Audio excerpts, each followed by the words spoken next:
Hello and welcome to the John Ark Show. Today's episode is called Mass Exodus Will Cut Real Estate Prices in Half. Before we begin, I want to encourage you to subscribe to our channel for free. You can also like, comment, and follow us. We're going to have a lot of great celebrity interviews coming up, so make sure to click on that notification bell so you can be notified every time we upload a new episode. Also, we ask that you post a link to today's show on all your social media to help get the word out and so that we can continue to provide you with all this great content. Now, let's get started. The mass exodus from New York, California, and other poorly run states is going to have catastrophic repercussions on real estate prices and other things. Recent news stories indicate that the rate at which people are leaving California, New York, and other poorly run states is not just accelerating, but it is increasing at such volume that you have to wonder how many months it will be before the tax base of those states is dramatically decreased to such a point that everything simply collapses. For the purposes of this discussion, let's call that point at which so many people have left those states that they have experienced a tax implosion, and the low number of remaining taxpayers can't pay enough taxes to keep the state solvent. A tax implosion on that level has rarely been seen in this country, but it is coming to some states. Remember, these states have a lot of debt that they already have trouble paying, and a lot of that debt is owed to out-of-state creditors. When they stop making payments on that debt, it could start a cascading effect that could financially affect lenders all over the country and even some offshore lenders who've made the mistake of loaning money to California or New York. What do you think will happen to real estate prices? As the exodus accelerates and buyers wake up and realize what's really happening, they'll stop buying and they'll start selling their homes. The more homes flood onto the market, the lower prices will get. It will go from being a buyer's market to being a market in which very few buyers are even interested in buying anything anymore. When that occurs, you'll see real estate prices collapse even faster.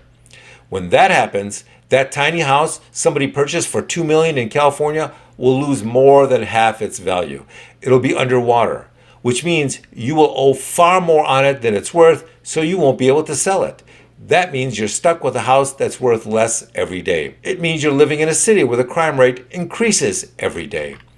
You're being governed by politicians who are probably mentally ill and doing more drugs than most of the people they're supposed to be working for. So you're seeing prices collapse and your neighborhood getting worse every day, so you decide to go online and start looking for a safer place to rent or purchase a place. Except now you notice something is different.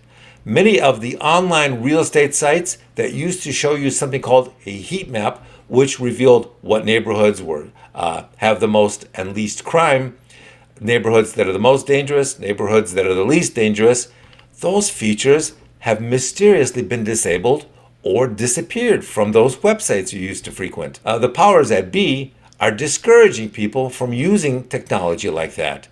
The politicians and the websites simply don't want you to be able to avoid crime. Sounds absurd, doesn't it? It's true. They believe that avoiding crime is not politically correct. Most people will eventually realize this, and it will fuel their decision to leave the entire state and go elsewhere. But the problem is that all those people fleeing California and New York and other states are now going to normal law-abiding states, and they're bidding up the prices of homes there to the point where they're no longer affordable for a lot of people. Now, there are some people who think that they'll stay in California and New York and wait until the prices hit rock bottom, and then they'll buy a house or two and hopefully just ride the market back up. But the problem with that theory is that while it may have worked in the past, it won't work this time.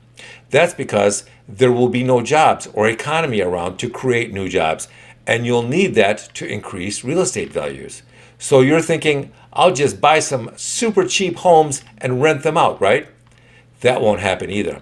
If you do some research, you'll soon find out that many of the previous landlords in those states have sold everything in those states and left because the new laws and regulations governing real estate have made it all but impossible to make money renting property. This accelerated new real estate exodus isn't just another cyclical downturn in the market. It's about destroying the real estate market and allowing the state governments to take control of it. With that, I want to thank you for watching. I want to encourage you to subscribe to our channel for free. You can also like, comment, and follow us. We're going to have a lot of great celebrity interviews coming up, so make sure to click on that notification bell so you can be notified every time we post a new episode. Also, we ask that you post a link to today's show on all your social media to help spread the word. Thank you, and we shall see you soon. Bye-bye.